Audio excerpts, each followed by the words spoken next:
Welcome to the Regista Room, the podcast where soccer goes off field. Here's your host, Paul Varian. Greetings everyone and welcome to the Regista Room, your premium source of amateur soccer business talk. No X's and O's here, friends, because that's right, this is where amateur soccer goes off field. And today we're going off field with a theme of planning. Now, firstly, don't worry, I'm not going to spend the next hour walking you through the process of how to develop a strategic plan because, you've guessed it, we have a Sport Business e-tutorial just for that, just released a couple of weeks ago. That'll bring you through Capitalist Consulting's tried and tested 10-step approach to developing an effective strategic plan for your soccer club. You can rent it right now, of course, at capitalistlearning.com, which I trust you're all subscribing to at this stage. So, what about planning? Well, let me start by saying it's a crucial topic that really all great amateur soccer organizations that are well run and get the most out of their staff and volunteers respect greatly.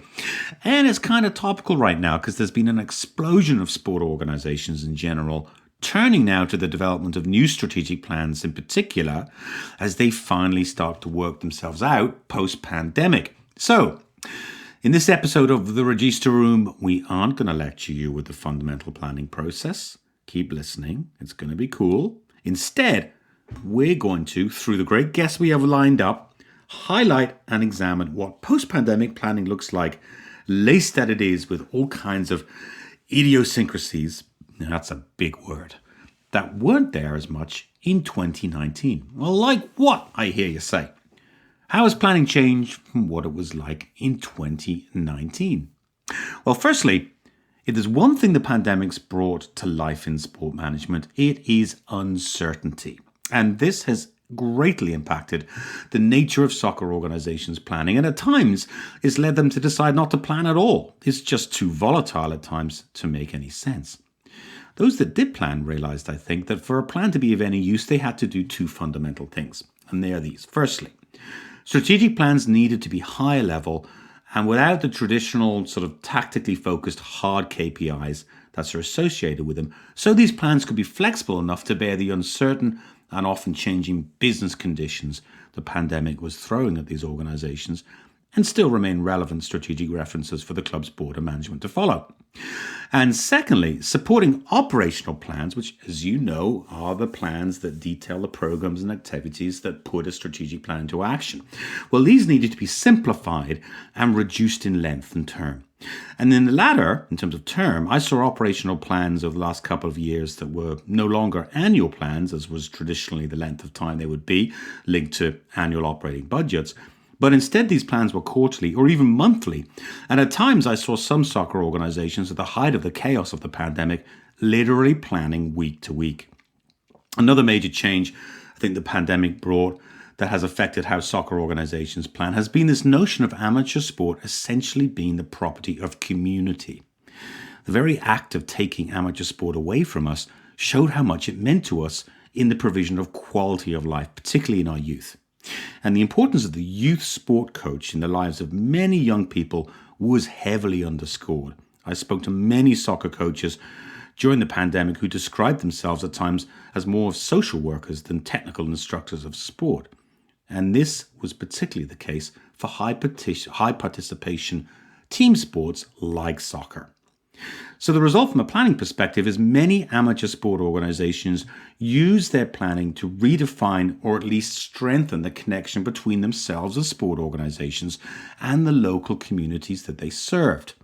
So this often meant rewording of vision and mission statements, or maybe a greater focus on organizational values and culture, and strategic goals more focused on things like inclusion and accessibility more than advanced athletic development or podium and performance results.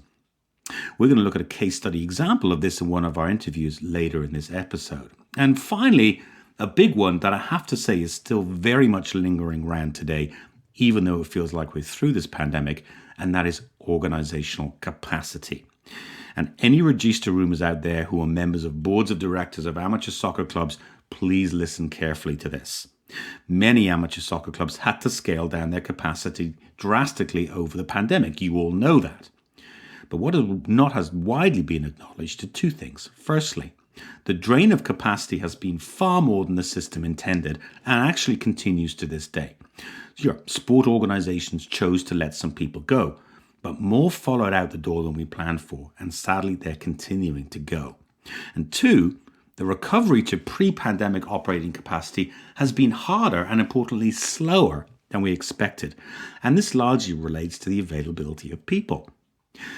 So, if you are in planning mode, as many amateur soccer clubs are right now, look carefully and critically at what you can manage, particularly over the next 24 months, and especially in things that you're planning for that are new and may require new capacity or new skill sets. Everybody wants to come back to play right now. I estimate from anecdotal estimates I've heard from clubs around the continent that soccer registrations are up about 10 to 15%, at least in Canada, at the moment on 2019 pre-pandemic levels. But it wasn't that way last year. Some research I've been working on the genuine impact of the pandemic in the Canadian sports system, and watch out for research papers, guys, I'm compiling right now on this that will be published shortly on, guess where? Yep, capituslearning.com. Those research papers will show that Canadian amateur sport organisations on average contracted by over 28% from 2019 to 2021 in terms of participant registration count. Clubs had to cut back even with government emergency assistance. If they didn't cut back, people left anyway, particularly we're finding now coaches, match officials and crucial club administrators and executive leaders who have this precious tacit knowledge of how to run their club's programs that is so hard to replicate or replace, certainly with haste, and sadly isn't often not very well documented. So we find ourselves now with an amateur soccer community that desperately wants to get back to play. But as a soccer system, we simply cannot operate at 2019 levels yet, and that isn't limited to amateur soccer. For example, try catching an international flight right now and see how the security lineups look. Go to a restaurant and observe that seating areas are often cordoned off because the establishment simply can't staff the tables. And here's the thing, it may get worse. There are many people in amateur sport, executive leadership in particular, who are there in body but just look done. They're exhausted, mentally stressed, sometimes physically beaten down, and the idea of climbing the hill they now face to bring their organizations back to 2019 levels, it just looks too daunting for some. And it would be naive to not expect that yet more expertise that's just burnt out will continue to leave over the coming months. This capacity versus demand issue is everywhere, and it's real, and it must be acknowledged by you if you're responsible for planning your soccer club's activities. Factor in slower recovery. Look carefully at your ability to execute, especially on things that are new, and lowball it in your planning. Expect the worst. Examine succession planning and enterprise risk exposure you may have in your staffing position. The risk component of planning has really never been more important. So, enough of my thoughts. Let's move to 3 great interviews we have for you today. We're going to walk the walk on this stuff around planning from soccer, other sports, and indeed the not-for-profit association space at large. Coming up after the break on the Register Room, where amateur soccer goes off-field. Are you an amateur sport leader looking for quality professional development? If so, your search is over. Introducing Capitus Consulting's new sport business tutorial series. We'll teach you what you need to do to run your club better. These tutorials target the key areas of sport business: governance, risk, planning, marketing, technical oversight, sponsorship, and modern volunteerism. Access and enjoy these tutorials when you want and where you want. Go to capituslearning.com and get learning with me today. Do you have a story to tell? The Register Room is built on real-world stories and experiences from amateur soccer clubs everywhere that we can explore, discuss, and learn from. Have you innovated a solution to a problem, challenged the norm, tried something different, thought outside the box, or taken a risk, and it's paid off? If so, we want to hear from you on the Register Room. Contact us today with your story at content@registaroom.com, and let's better the game with our shared soccer experiences. Welcome back, friends, to this episode of the Regista Room, where we're exploring the theme of planning. And my first guest today is the president of a large amateur soccer club that's not only fully implemented our 10-step process on the development of an amateur sports strategic plan, but also done a brilliant job of implementing the plan, evaluating it, and transparently disclosing how effectively it's managed the plan's implementation. A process which has openly shown both successes and failures in this regard.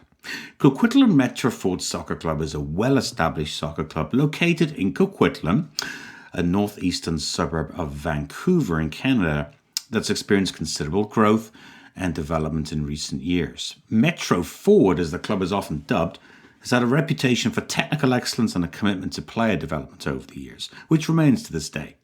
And under the leadership of long-serving president Alex Barnetson, the club undertook an independent review of its technical operations in 2014 and then decided to extend this to its planning of its organisation as a whole the following year in 2015.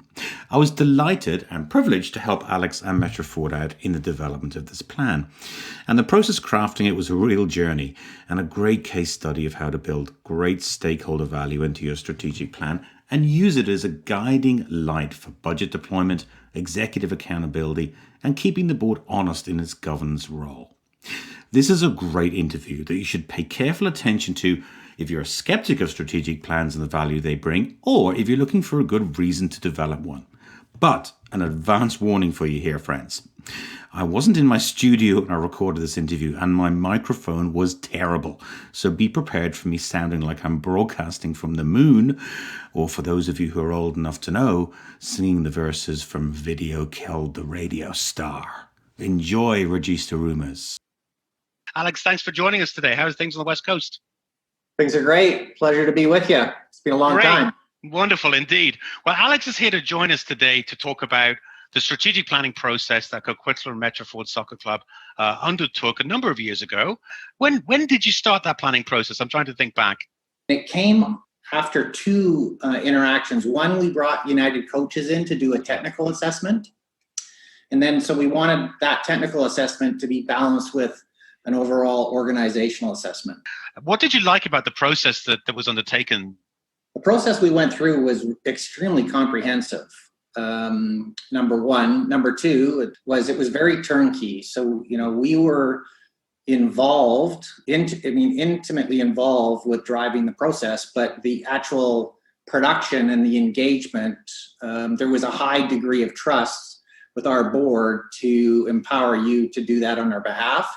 And the outreach and thus inputs into the plan with community stakeholders, with members, with partners was very extensive.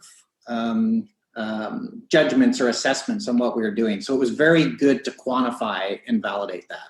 One of the big outcomes that we wanted was a more effective way to communicate progress, right, and to give members and stakeholders insight into what was going on behind closed doors. Because that's historically been a significant criticism, like, what's going on? How do you make these decisions? Are you working in our interests or your interests? And so the whole communication process to talk about where we were going and how we were going to get there was the valuable thing. We were not overly concerned about investing. And it was at a point in time from a strategic plan perspective where the board was discussing a significant transition away from being operational and attempting to become more strategic. And the strategic plan, one of the biggest positive outputs of the strategic plan, in my perspective, was it provided a roadmap for us to orchestrate that transition in a financially and operationally and time-based approach that was solid. I remember the feedback that we got right after we rolled it out, or the first cycle after we rolled it out, and everybody had been engaged in those meetings and the questionnaires and the input. And so they then were on us to say, what's progress? How are we doing? Cool. We haven't heard anything. Which was a nice thing. right? Because they were holding us accountable. Yeah. So let's move to execution of the plan. You got the plan completed. Tell us about how you moved that plan into action. In particular, if there are any difficulties you found doing that. I think that this was, I think, our biggest challenge, like taking the plan and operationalizing it and ensuring that we live the plan at a board level and at a staff level. So when we look backwards, we feel that this is one of our failings during that 5-year period. And it's one of the areas that we're focusing on looking forward. Like, how do we really integrate the plan into the DNA of the organization at the board level, at the staff level, primarily, secondarily at the member level? I think we did a very comprehensive job on the dashboard and the scorecards. And some people would say, secondarily, the next iteration of the plan should maybe drive some more focus and be narrower and possibly be shorter in length. So instead of being a 4 to 5 year plan, be a 2 to 3 year plan and just iterate it more frequently. It needs to be talked about at every board meeting. It needs to be talked about at every staff meeting.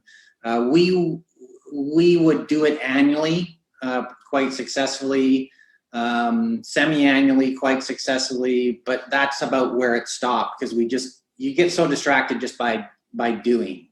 But overall, we feel we made good progress. So if we look at it being our third plan, every step along the way, we feel like we've done continuous improvement, but as is common for us, good enough never is. So now the next iteration has got to be even better. The area I often find has the biggest problem, or the constituency of an organization that has the biggest problem, is usually management, right? Because they're suddenly being asked to report differently. As you probably recall and know, most executive directors or technical directors in amateur soccer, their reporting is sort of a here's what went on at the club this month type narrative, right? But that's quite tactical and sort of storytelling based. Whereas if you have a strategic plan, you've got to start reporting to specific deliverables, and that changes things. There's also no corners to hide in, Alex, which I've noticed that executive directors are really keen on a strategic plan until they realize that they're suddenly really accountable month to month, and they can't hide behind sort of wish-wash reports. How did your management team on both sides, the blue suit and the tracksuit side, sort of manage with moving into that new paradigm of accountability?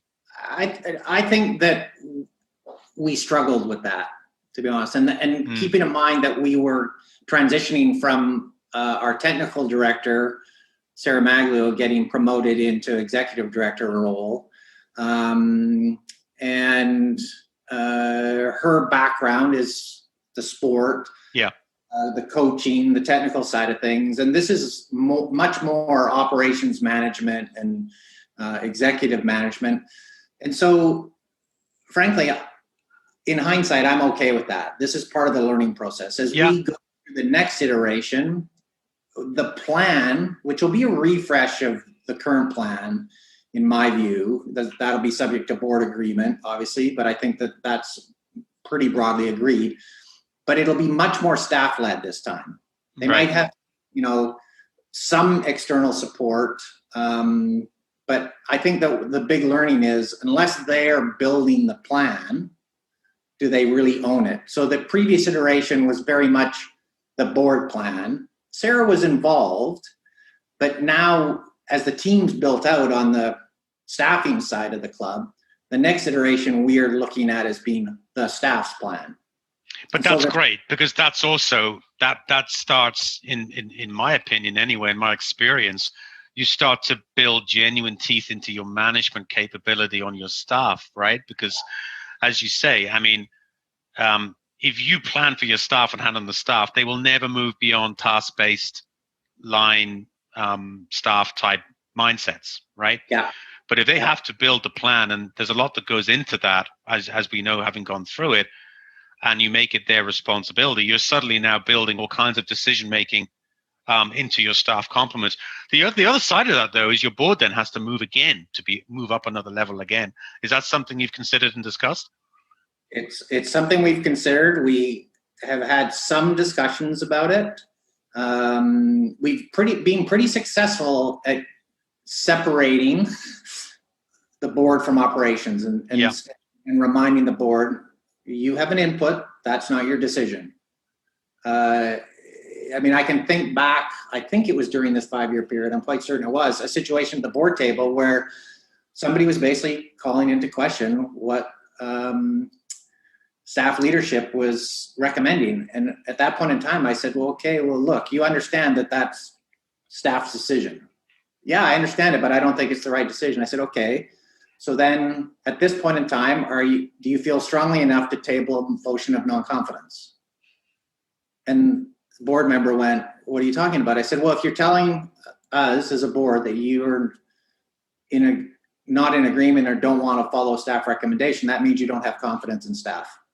No, that's not what I'm saying. I said, yes, you are. Exactly. I'm just painting it in a different light. So it's really hard when you've got dedicated volunteers that are immersed in the details, probably know the job better than staff at that point in time and handover, to convince them to trust to let go. As we started to invest in new staff positions, there was the typical push and pull. Can we afford to do this? When do we do this? Who do we hire? How much do we pay?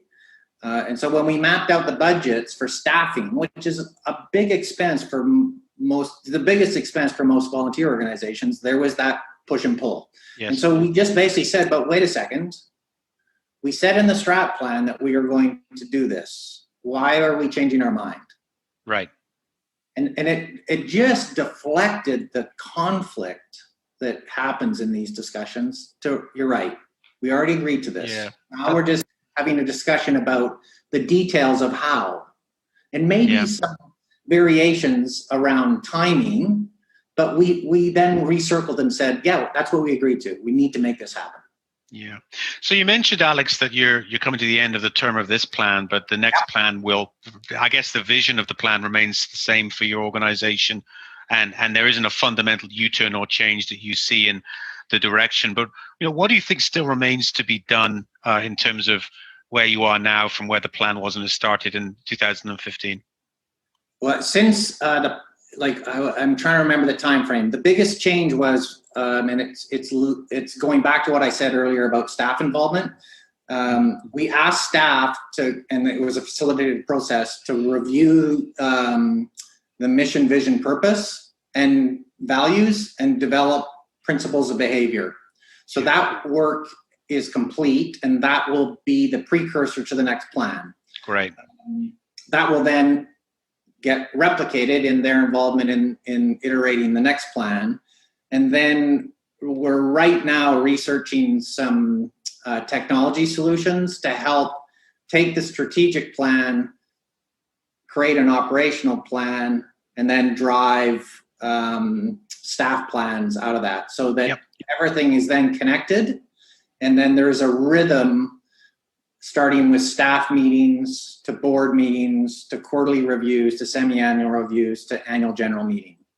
And communication to board, to staff team members, and to club members. And so the number one goal is to integrate the strat plan into the organization much deeper from an operational standpoint.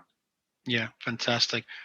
Where you are now, talking about those kinds of things compared to where we were when we met to discuss the possibility of starting this plan in 2015, how and where do you think you're better as a club? I think we're still on this path. We started the journey towards becoming more accountable from top to bottom in the organization, being more transparent with our members and our stakeholders. And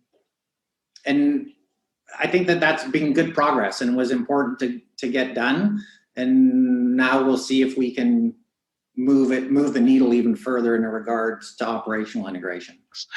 Alex, it's always a marvelous pleasure to talk to you, and I'm really in awe of the work you've done over the last 5 years at that club and before that as well, because as I said, your organization has a tremendous reputation out there of uncompromising excellence, and you've done a great job and developed so many great players and have such a strong identity, not only on the West Coast, but across the whole soccer community in Canada. I can tell you that I've received many people contact me who've seen your strategic plan, and I guess they've also seen my name on there and wanted to ask how they can replicate it, because to them it seems so comprehensive and well done. So at the very least, it markets your organization to be very, very professional what it does. So any closing comments before I let you back to running your club and the rest of the things you do? Well, it's Friday and I'm heading for some grandson time. Good stuff. I appreciate all the kind comments and welcome connections from any sports people across the country that want to reach out. I'd be happy to help, and we can move along this path together. Fantastic. Do that, folks. You'll find Coquitlam Metro Forward's website, very easy to find, and Alex's details are on there in the board of directors section. So thanks once again, Alex Barnetson, for joining us. Stay well out there and stay safe. Thanks, Paul. All the best.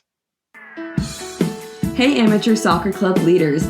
Are you looking for a complete reference on how to run a great amateur soccer club, but all you can find are books on how to coach kids?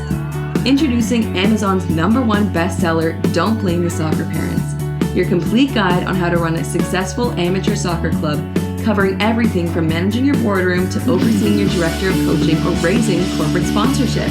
Based on real-world experiences from internationally renowned sports consultant and professional speaker Paul Varian, Don't Blame the Soccer Parents rolls its sleeves up and tackles all the hands-on club management issues you need to master.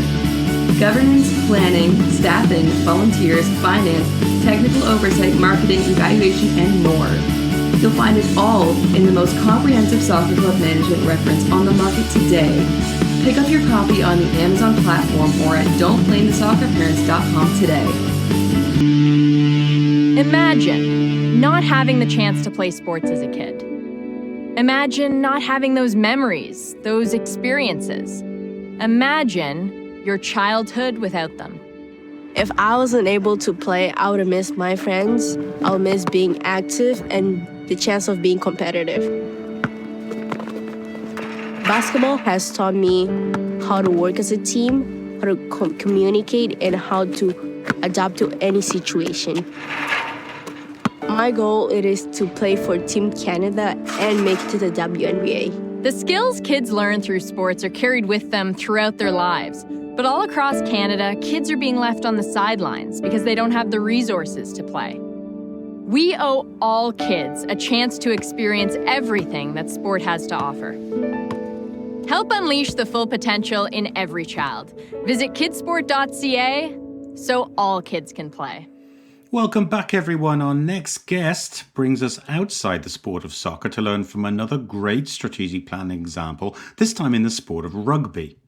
Rugby Ontario, who, as the name suggests, are the governing body for the sport of rugby in the province of Ontario in Canada, have recently released their new strategic plan through 2025, adopting a new vision of rugby for all. And what for me makes this plan special and intriguing is not only the manner with which Rugby Ontario went about developing it, but also what the plan fundamentally focuses on.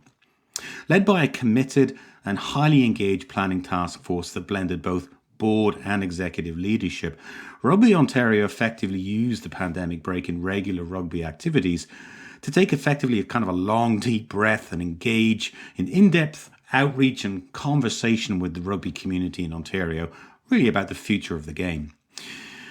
And really well over the course of a year or probably more, the process gathered a huge bank of opinion and different perspectives on the game of rugby and how it and perceptions of it need to be modernised to fit what is valued, respected and sought after now by society and what it looks for in the future. I had the pleasure of working with Rugby Ontario as they moved this huge bank of feedback and opinion first into a clearly defined values system through which to shape a new culture for the game, and in turn into strategy to guide the organisation's activities in implementing this new identity over the years to come.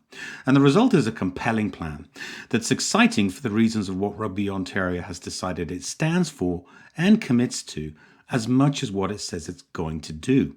I chatted with Rugby Ontario's Chief Executive Officer, Myles Spencer, about how they went about building this fantastic new vision for rugby in Ontario. Have a listen. Myles Spencer from Rugby Ontario, welcome to the Register Room. Hi, Paul. Thanks for having me. Well, great to have you on, Myles, and really excited to chat because obviously we're talking about strategic planning in this episode of the Register Room, and I thought it'd be great to get you on and just have a little bit of a conversation about the recent work you've done at Rugby Ontario, developing your new strategic plan. And, let me first off say, as I've said before, this is a fantastic plan. This is one of the best plans I've seen, certainly recently.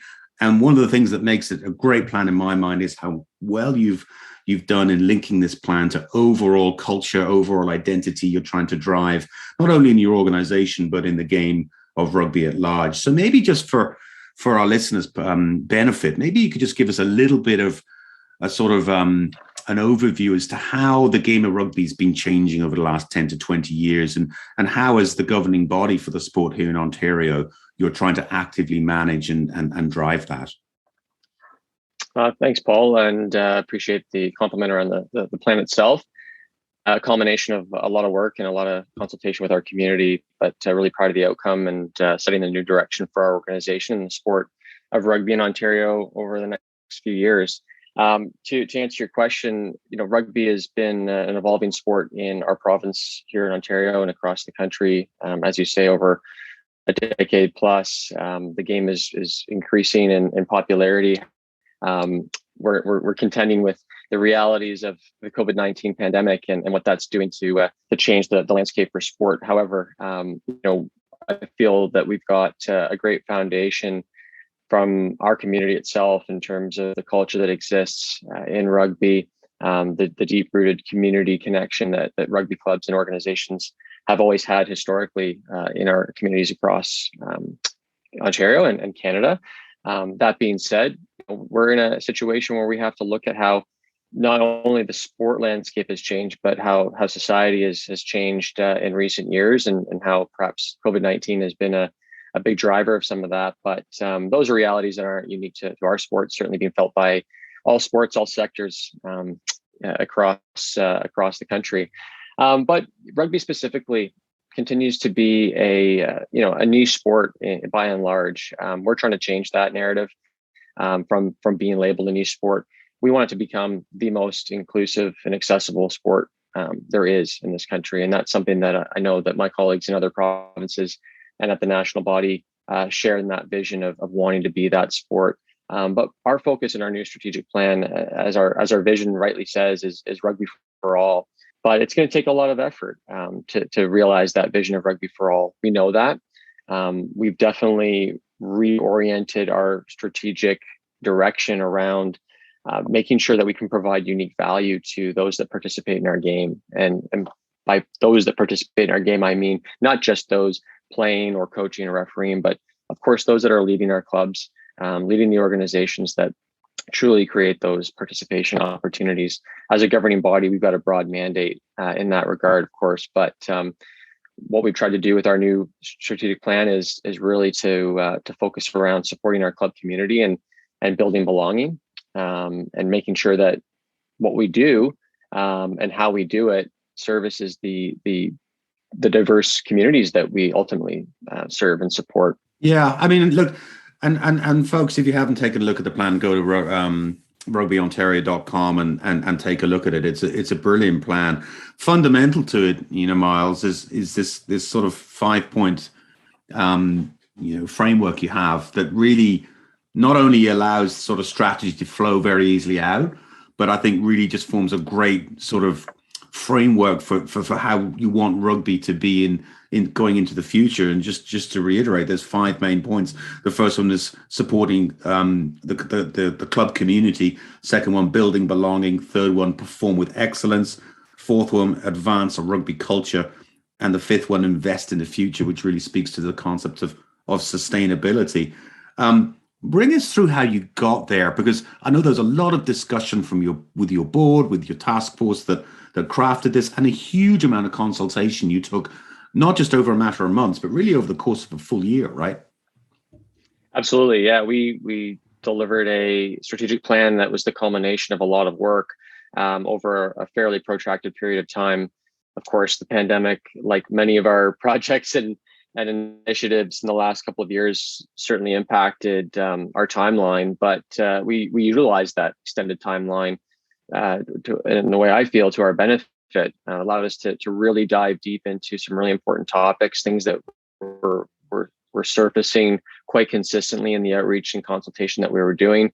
Really important thematic areas that we have to focus on, not just a need to. We have to focus on some of these things if we truly want to continue that growth trajectory. Our sport has been plateauing in terms of some of the growth. We struggle with some retention issues in rugby in Canada, and that's a well-known fact amongst my stakeholder colleagues in the various provinces and at Rugby Canada. It's something that we want to really address, and some of the ways we need to do that is by looking within and how we actually operate as an organization, what our values are, the commitments that we'll make to how we will operate. And so those really drove our decision making around the five strategic areas of focus, as you just described. And the way we brought those together was through this sort of hub and spoke concept of having our vision at the core of that, really rugby for all. To be successful in achieving those targets and those KPIs that we've identified in those specific areas, we have to be successful in each of the other areas. And so moving away from a very siloed approach where in the past we've been very output focused, this strategic plan, we're being very outcome focused. That's by design. And in terms of an example here would be for us to truly support our club community, we got to make sure that we're building belonging and that we're making sure that we're providing resources and directing our own operations in ways that are going to make sure that our sport is representative of the communities that we serve and that we deliver rugby in. And that will ultimately help grow the game and grow participation, which helps us support and strengthen our club community. That's one basic example. I think it's fantastic that you started where you did with that strategic framework, and even just listening to you talk now, Myles, and the examples you're using, the interconnectedness of it all becomes very apparent because, you mentioned your previous strategic plan and maybe the previous view on planning was kind of output focused. I would say the majority of sports strategic plans I see are like that. And what you end up doing, of course, is you end up achieving a lot of tasks, but like to what end? And they're not often very linked together very well. But to hear you talking about outcomes, which really matter, that's really what you're doing it all for. That seems to just create a lot clearer knowledge and understanding as to what resources you're going to put into and why. Tell me, obviously this plan has just been written, but there's a lot of honesty in this plan, and there's a lot of places you're going to that I think some people might find a little difficult or scary, especially the areas where you're acknowledging that there's a lot of people you want to bring this game to. There's a lot of work to be done in driving inclusion in a real sense and what that looks like. How are you going to use this plan to really make a difference now in rugby in Ontario, particularly in the community? First and foremost, the strategic plan, as we say right in the plan, is a building block for a new era for rugby in Ontario. It's one focused on cultivating the culture of rugby for all, as I've said a few times with you today. This is going to take time. This is the starting point in terms of our new direction. But as you've rightly pointed out, we've made it very honest through our process of engagement with our community and surveying and the outreach that we did. We asked some very hard questions of the community so that we could pull back on the realities and the perceptions and the expectations and needs that exist within our community. You could say we made ourselves a bit vulnerable in that regard. And I think that's a really important piece in ensuring that we are transparent as an organization, we are open. And of course, as you say, we're honest with ourselves. And so I hope that is certainly recognized by others that have a read of our strategic plan. We've made some specific commitments in terms of how we're going to operate as staff, as a board of directors, as a community. It hinges around communication and engagement, trustworthiness and transparency. Those are all pieces that are vital to a strong organization that can be positioned for growth. So in terms of where we're going to invest our time and our effort and resources. Of course, as you can tell, it's going to be in many forms and in many ways, as we have a broad mandate as a provincial sport organization. But we really want to invest in strategies that are going to make rugby as safe and positive and inclusive as possible. The shift in focus around equity, diversity, and inclusion in particular means that we have to have a far more concerted effort around how we actually operate, how we design programs, how we interact with our constituents, those playing the game, our members, those that are supporting the leadership of our game. And so to do that, we've identified a number of strategies and reasonable targets set around these specific strategies that will help us adopt and promote new approaches to building belonging, as we've called that strategic area of focus. We ultimately want to create opportunities for lifelong participation in rugby. Rugby is a sport for all. And what we'd like to do is see there is an opportunity for new community members to come into our sport that might not be familiar with rugby, that might not have that same cultural tie. But as we all know, Canada and Ontario in particular are very multicultural places, country and province. And we want to make sure that we are able to position rugby so that truly is representative of all the communities that we serve, not just from an ethnicity standpoint, but also underrepresented and equity deserving groups that we often know that perhaps feel that sport isn't as inclusive and as welcoming as it could be. And that's something that we're comfortable admitting and are really proud to be taking this step forward to drive some meaningful change in our sport. Well, I think you're to be commended again on the plan as an organization. When I read this plan, you haven't fallen guilty and fallen into the trap that I think we often do in sport, which is just to look very inwardly into the system as it is and program and plan for that group. You're looking very much beyond what rugby is and traditionally has been and to what it could be. And over 1,000 people consulted in the development of this plan. I mean, you've really gone to the core of talking to your stakeholder base, which is really, really impressive. And even coming out of that, not just simply saying, okay, we cater just for the group who are currently, paying dues to Rugby Ontario. There's a real flavor in this plan that we want this game to continue to be, as your new vision statement states, rugby for all. And that may be, beyond what the game looks like now and the people who are playing it right now. But it's a great plan. And I want to congratulate, not just you, Myles, as CEO, but, I know there are a lot of people in your sport who are very passionate about what the game can be and were very clear on what this sport should become and who it's for and what success ultimately looks like. So best of luck with the implementation of it. I know it must be a little daunting for you and your team to look at all of this and go, we've a lot of work to do here, but I guess that's a sign of a good plan, right? Absolutely, Paul. I mean, we are on the cusp of our rugby season starting here in just over a week's time. And, it's the first season launch since 2019, if you can believe that. So yes, we have a great new strategic plan to guide us. We are most excited about the fact that rugby is back in this province, and we certainly have a lot to get to work on, but it's a great time ahead and we're really excited. So pleased to have had the opportunity to chat with you today. Well, thank you so much, Myles Spencer, Chief Executive Officer of Rugby Ontario. Thanks for joining me on the Register Room. Want to tell us what you think of the show and things we could do to make it better? Tell us now at comments@registerroom.com. So there's 2 great case studies on developing a strategic plan. But now let's broaden our thinking a bit and explore how the past couple of years may have impacted on the art of planning, not only in amateur sport, but in the not-for-profit association space at large. So yes, private corporations exist in the amateur soccer system, particularly private academies and so on, and they do great work. But in general, amateur soccer organizations are not-for-profit, membership-based associations, societies, or other not-for-profit structures of some sort. To that end, I think sometimes we forget that we are, for the large part, members of a broader not-for-profit community that experiences the same benefits, frailties, opportunities, and challenges that we do in sport. Other associations may not run soccer programs, but they certainly have similar challenges with membership, cost, revenue streams and revenue mix, volunteer reliance, and overall relevance, frankly, in the changing modern world.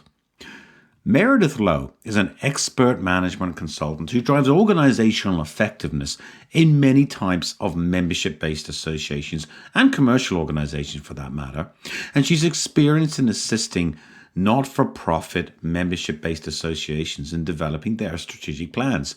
And like me, she's been alongside the sector's leadership as they have managed their way through these volatile, uncertain years. And she's seen how they've managed the challenges of planning their activities during this time.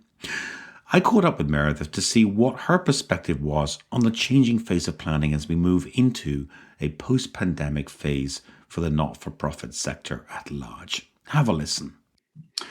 Meredith Low from Meredith Low Consulting, welcome to the Register Room. Well, thank you. Wonderful to have you on, and wonderful to talk to a fellow consultant here, and we can compare notes. It's been an interesting few years, I'm sure for you as well as it has been for me. But I really appreciate you coming on, Meredith, to really chat with me a bit about how the whole area of planning, and particularly strategic planning, has evolved over these kind of crazy few years that we've had.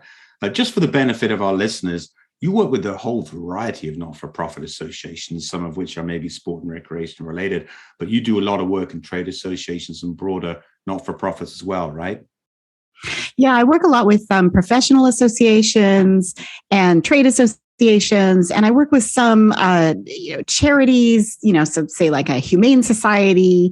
Right. I've been working lately in a really wide range of sectors, and it really feeds my curiosity that way. So I've worked recently in healthcare and childcare and a retail organization and let's see, insurance. There's an insurance organization I've been working with. Fascinating stuff.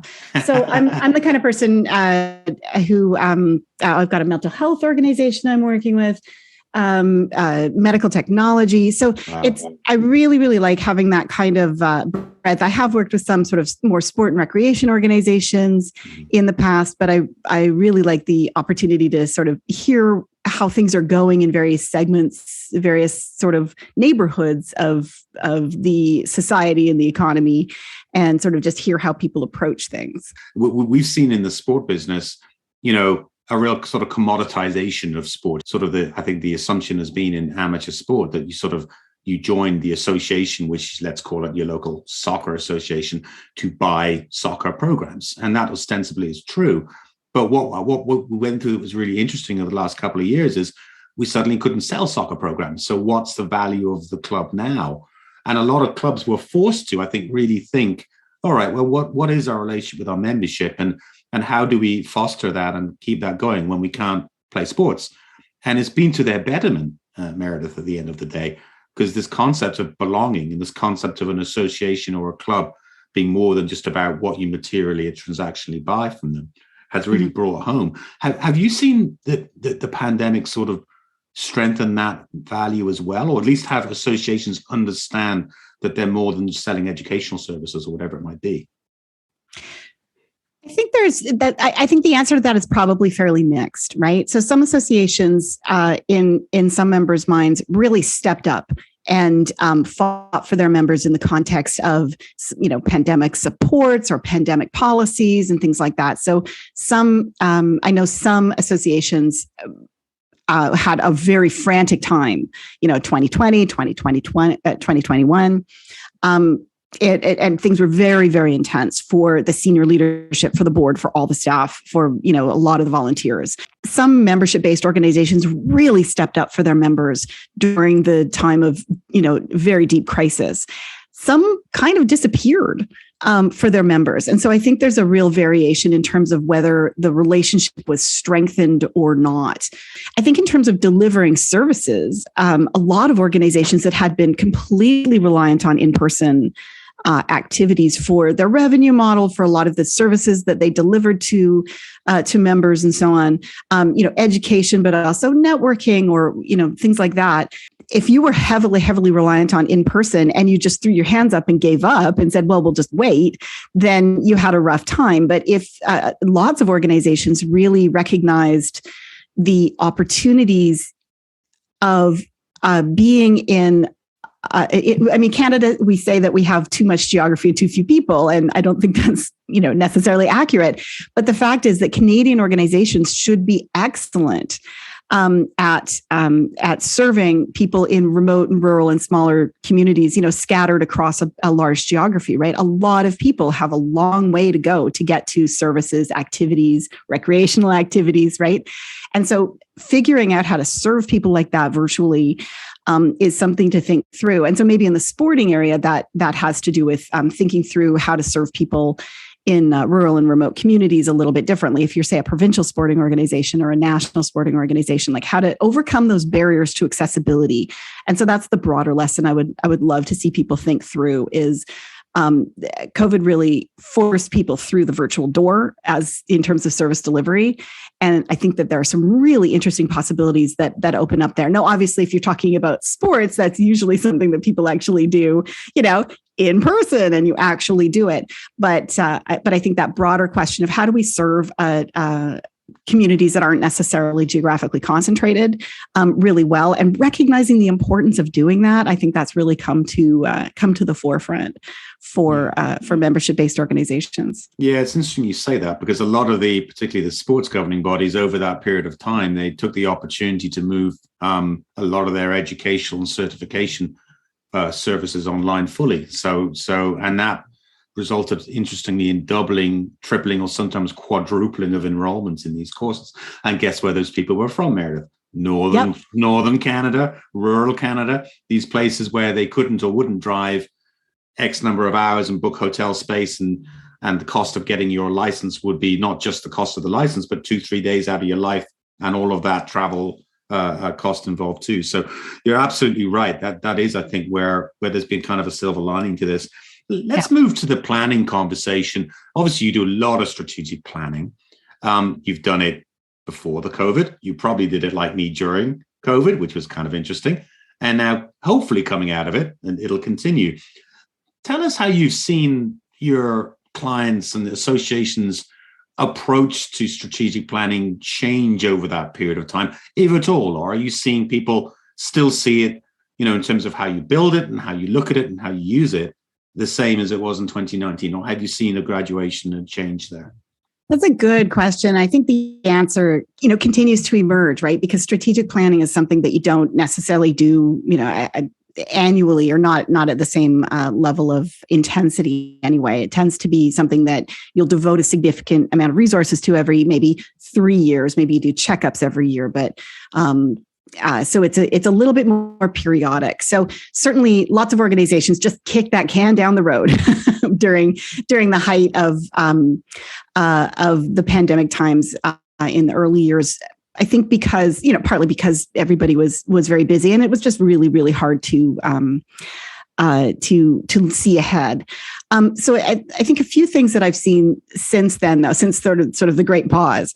One is a greater appreciation of the need for scenario planning, whether it's standalone or really incorporating that into your strategic planning. And one of the things I always say is your strategic plan is wrong. You have to implement it to find out how wrong it is. And you have to keep adjusting it as you implement it, because the idea that we, at some point we have a crystal ball that tells us exactly how the next 3 years is going to play out, what we're capable of, what the outside world is going to do, how people are going to respond to anything we might try. And that's just, always been nonsense, right?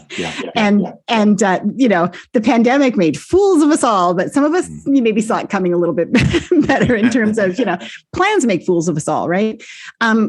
So I think that there's a stronger embrace, or at least I hope there's a stronger embrace of this idea of uncertainty in planning, this idea of I also talk about plans as hypotheses, right? All your strategies are a set of hypotheses about what's going to be what you're going to be capable of, and also what's going to have the impact that you want to have, right? And so I think the idea of playing out scenarios and playing out sort of how are things going to work? Are we even just simple scenario planning tools like, are we going to have mid-range, or is it going to be lower or higher? Most not-for-profit organizations sort of tend to have a plan, and then they work to that plan. And there's not any sense of, well, we can have wiggle room, or we can build in uncertainty, or we can build in contingencies, right? So I'm seeing more receptivity to building plans that are more solid in terms of what you can be more certain about, and then fuzzier in good ways about the things that you cannot be so certain about. Yeah. So, for me, strategies are all about choices, right? You're making a choice based on what you understand to be true. I used to say what you know to be true, but what do we know really, right? And you never have full data. So it's what you understand to be true and what you believe to be possible. So strategy is the set of choices, given all of that you think are going to help you fulfill your mission, help you fulfill your aims.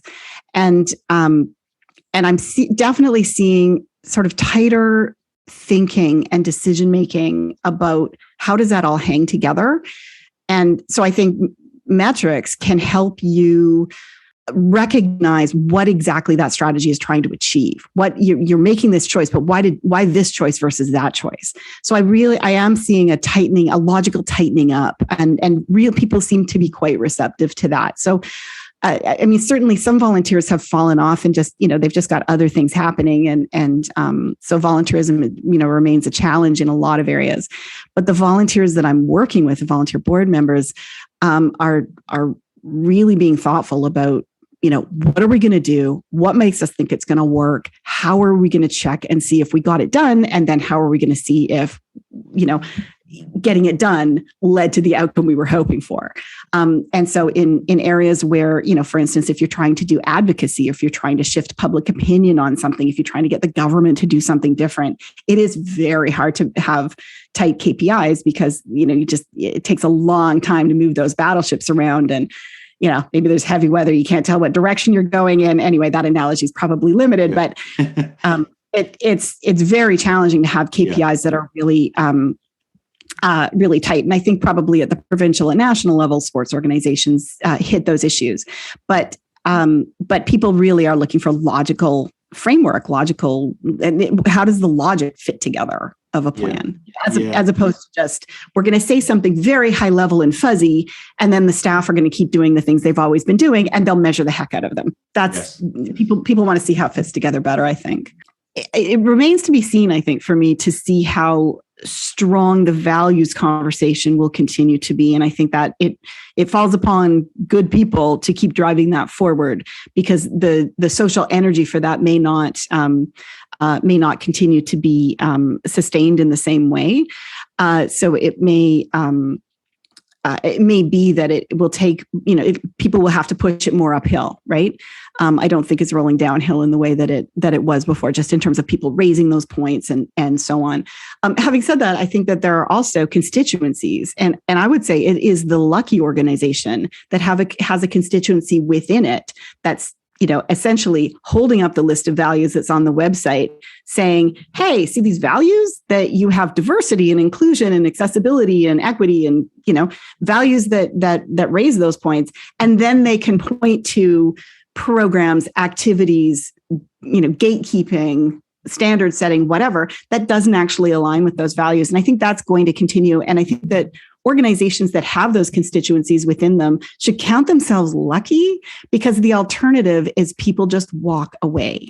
I guess final question here. I mean, we talk about a successful strategic plan, right?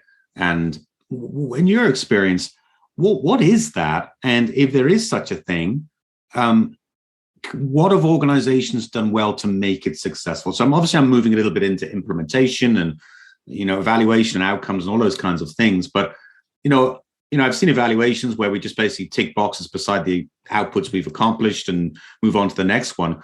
But if I was a skeptic of strategic planning, I said, Meredith, it's just not worth the effort. Just go through your day and just forget about the planning. And you would just say, well, no, and here's an example of why. What is that, and how has that come to be? That's a pretty big question, but that's why you're on the Register Room, Meredith. So what is a successful strategic plan? I mean, I think the way that success, I think, feels to the people who are involved in that plan. And I talked to, the chief staff officer at the end of a planning process. And, I always ask, like, how do you feel about this? Does it feel, overwhelming? Does it feel boring? Are you bored? Is it too not ambitious enough? Is it not inspiring to you, or does it make you feel you've just got a million things to do and always will?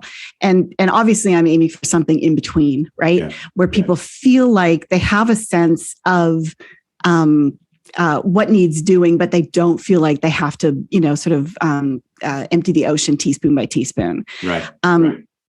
So I think that's part of a successful strategic plan at the day that you call it final and stop calling it draft, right? If that day ever comes, I'm not sure that day really ever comes, but a successful strategic plan, I think, for the organization, and I think we've seen that in some of the organizations that had good, solid strat plans leading into the pandemic. I think a successful strategic plan is one that allows you to adapt to unforeseen circumstances. Obviously, they're not always going to be so massive as a pandemic, but like I was saying the other day to a board, we're not entitled to one crisis at a time, right? All sorts of things could happen and probably will. The world, I think, is getting a little weirder. So a good strat plan lets you pivot with unforeseen circumstances. I think it ensures that decisions are made at the appropriate level.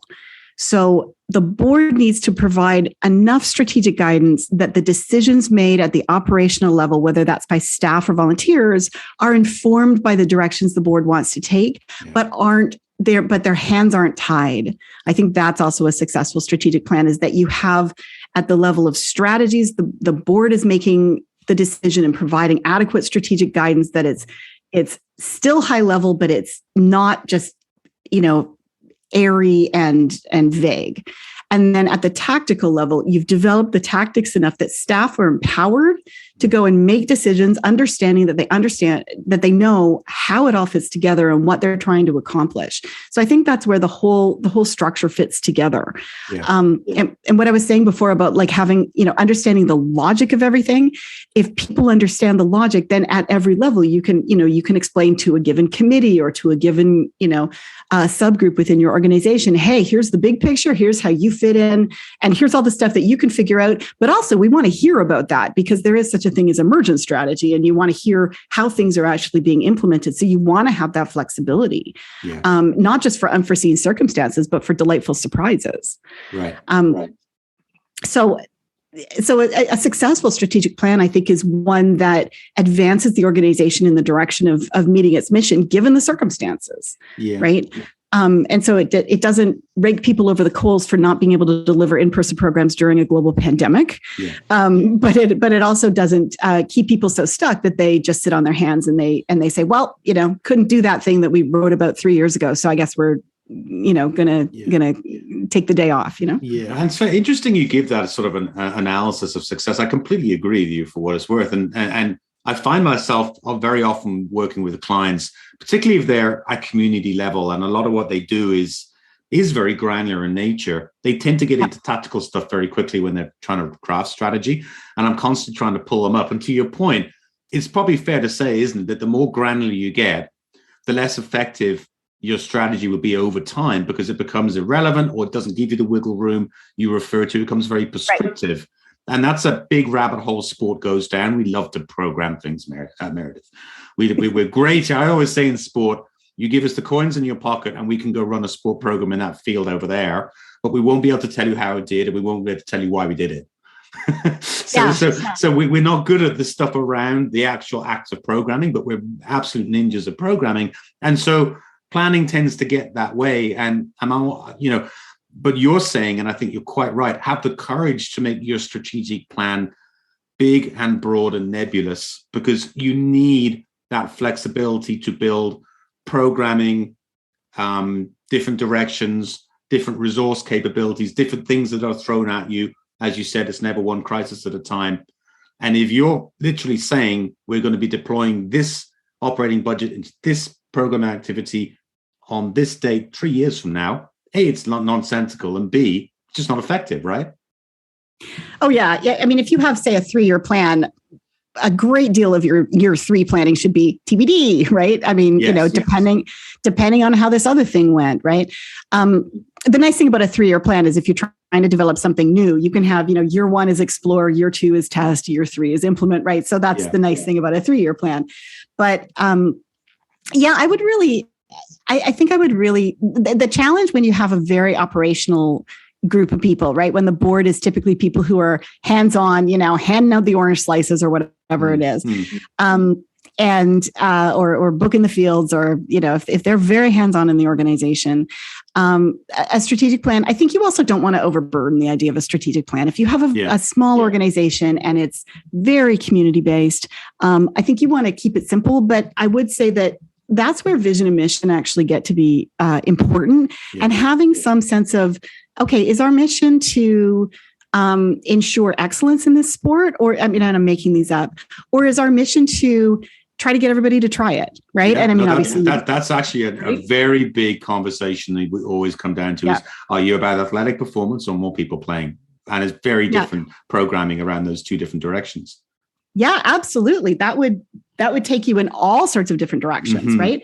And so just continuing to go back to that And so that's where, again, I think, what picking your metrics is deceptively important, right? Yeah. Because is it, and so keep it a short list of metrics, right? If your mission is all about get more people to try the sport, right? If you want to maximize the number of people playing pickleball in, Hamilton, then your metrics are all about number of people who tried it, number of people who came back twice, that's the kind of metrics that you're interested in. You don't care who won anything.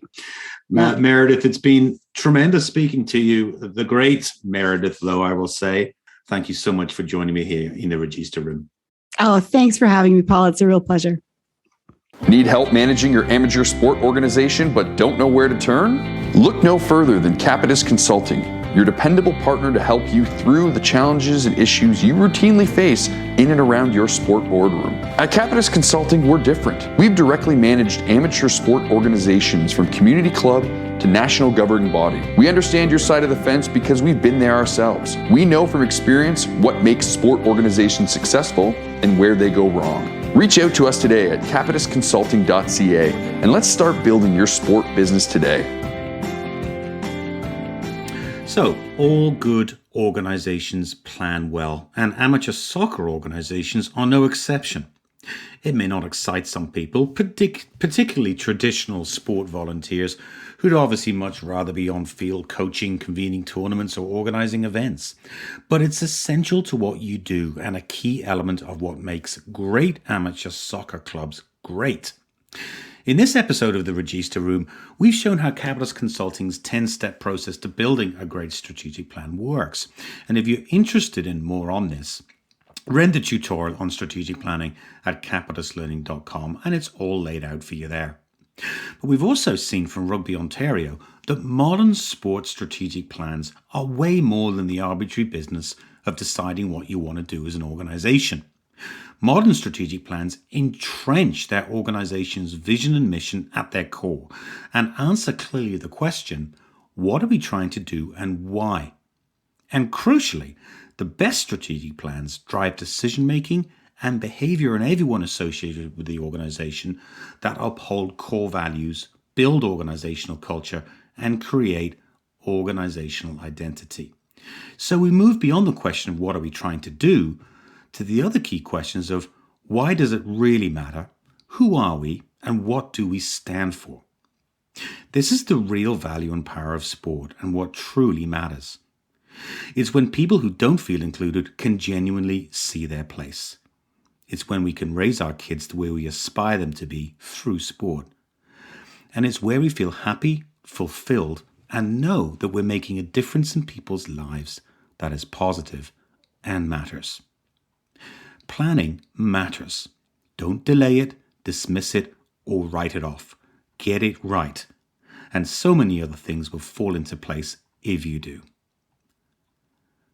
My name is Paul Varian, and you're in the Register Room, where amateur soccer goes off-field. As always, it's been my pleasure to be with you today. Thanks for listening, and until next time, stay safe and stay well. Thanks for listening to this episode of the Register Room, where amateur soccer goes off-field. Join us again for the next episode. Subscribe today at capituslearning.com or listen wherever you access your favorite podcasts.